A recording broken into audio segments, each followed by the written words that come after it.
What's going on, family? We are raw and real, and we are with Pastor Chris. What's going on, young man? What's going on, my man? Man, I can't call it, man. It is good to be doing this with you, man. How was your day today? Likewise, man. We had an amazing day. That is what's up, man. Hey, so this is going to be very unique because we get to do raw and real on your wife. And by the way, man, happy belated anniversary. Thank you very much. Thank you very much. That's what's up. And her message was get up and run this race. Pursue the win. And pursue the win. Yeah. So, and I always, I love the way that, you know, your wife, I'm going to refer to you as wife, because she came in true Chosen City fashion, all gas, no brakes. So I want you to kind of give the people a little bit of a synopsis of everything, and then I got something that I got to ask. Okay, so essentially her message was about the beggar that was at the gate, called Beautiful, but she gave some amazing background of what the gate was used for, who could use the gate, who could go in and out, but this encounter that she has with these two apostles.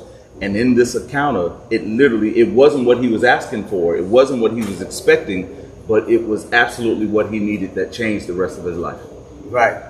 And so, hey, look, that point right there, I love it, because what we find a lot of times, and I love the way that she unpacked that thing, is that what we are asking sometimes is for a temporary fix, whereas what God offers us is a permanent way of life. Man. You know, I tell you what, for me, if I were to ever get some of the things that I asked for, I would have missed out on some of the best things in my life. And so, from your perspective, and I know we have a lot of similarities in that, where do you see that, how it's played out in your life? Man, listen, I learned this a long time ago, and it was words that one of my elders spoke into my life that literally came true. It said that sometimes God will give you exactly what you asked for to show you sometimes it's not necessarily what you needed. Come on here. Now, that messed me up when I started to go through life, and I realized, to your point, a lot of the things that I thought I wanted, a lot of the things that I thought I needed, I didn't.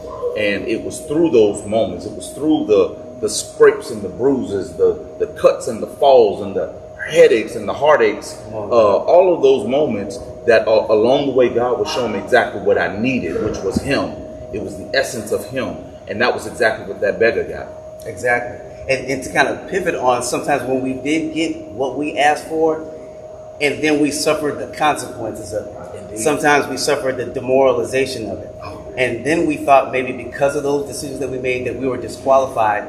She came right back around and she was like, what you may have thought disqualified you actually is what qualifies you for your future. So again, I got to ask you, and actually kind of take a perspective of both yours and hers, because you all are one, right, in terms of how that actually sometimes plays out for us in our lives. I think, again, going back to the story and kind of connecting the point, if he had gotten what he asked for or what he was expecting, he would have been back in that same predicament the following day. Come on here. But the thing that God gave him changed his life forevermore.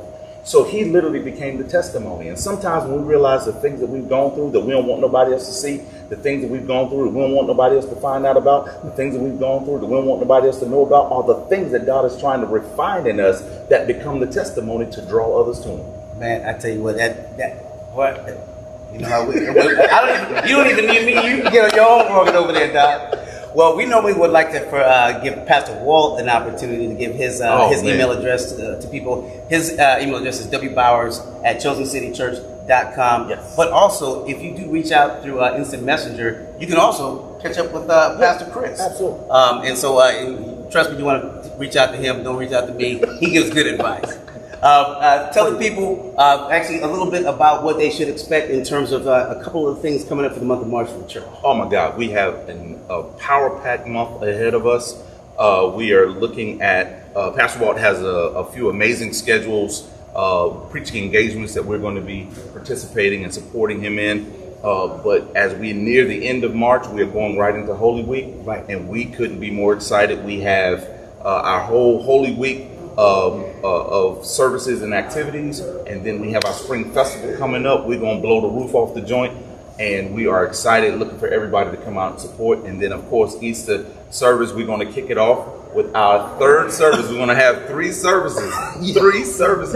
So we're going to have our 8 a.m., our 10:15, and then we're coming back at 4, and we're going to run it back again. So we're excited, man. We're excited about all that. Well, family, we appreciate your time, and we look forward to seeing you guys again next week.